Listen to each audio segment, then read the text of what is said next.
Hi everyone and welcome back to the channel. So in this brief video I'd like to go over what a Baitrunner or Freespool reel is, what the main features are and why you might need one. In this video I want to briefly talk about what is a Baitrunner or a Freespool fishing reel and why you would need one for carp fishing. So especially if you're new to carp fishing, you might be thinking, can I just buy a standard reel, one with a rear drag or a front drag? So this will hopefully clear that up for you. So if you're getting into carp fishing, the main kind of type of carp fishing is fishing off the bottom or just leaving the rod out waiting for a bite. Now the thing is with carp, they're very powerful fish, so if you have a standard reel and you have it on a rod rest and a carp takes the bait, there's a good chance that it will pull the rod and the reel into the water. So this is where the Baitrunner or the Freespool reel comes in.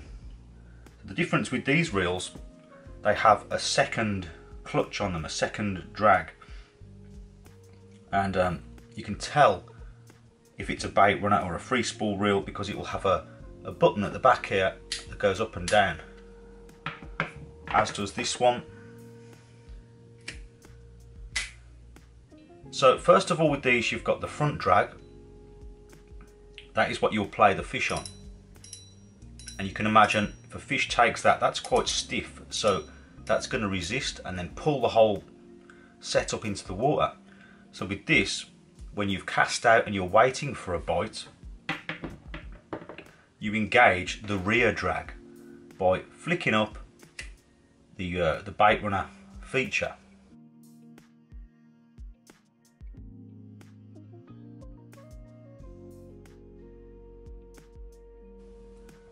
This is set nice and loose. You can see there's almost no drag. So once that's engaged, if you get a bite, whether it's a bolt rig or a running rig, if the fish bolts off, there's very little resistance here and it will allow line to be taken off the reel, giving you chance to grab the rod and set the hook and then play the fish. So once you get a bite, you can pick the rod up and you can either disengage the rear drag and that will engage the front drag, which will, you can see now, it's much stiffer. That will stop the fish running freely and allow you to play it. Or you can turn the handle and it will disengage for you. So if you're going to do a lot of carp fishing with bite alarms and you've got your rods left out waiting for a bite, carp, catfish, you want to have 2 Baitrunner or 3 Baitrunner reels set up.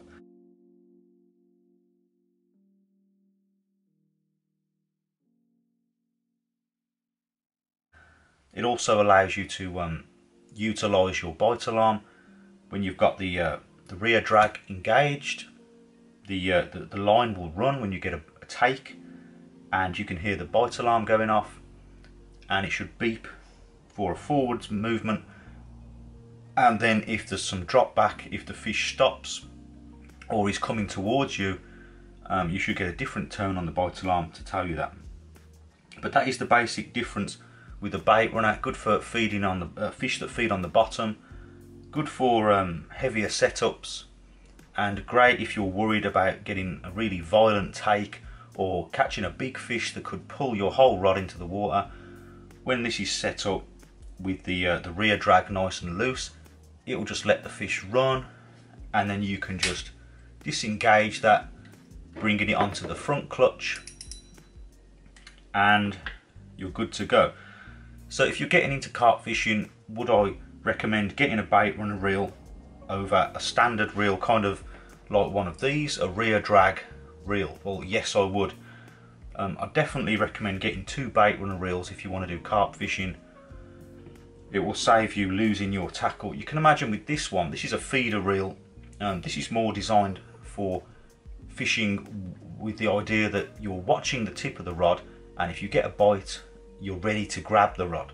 So with this, you've got one set drag at the back to play the fish. If you've got that set quite stiff and you're trying to catch a big carp, it's just going to pull the whole setup into the water. So definitely I would get one of these. Baitrunner Freespool reel. If you found this video useful, please remember to like and also consider subscribing for more fishing related videos. And as always, thank you very much for watching, and I'll see you next time.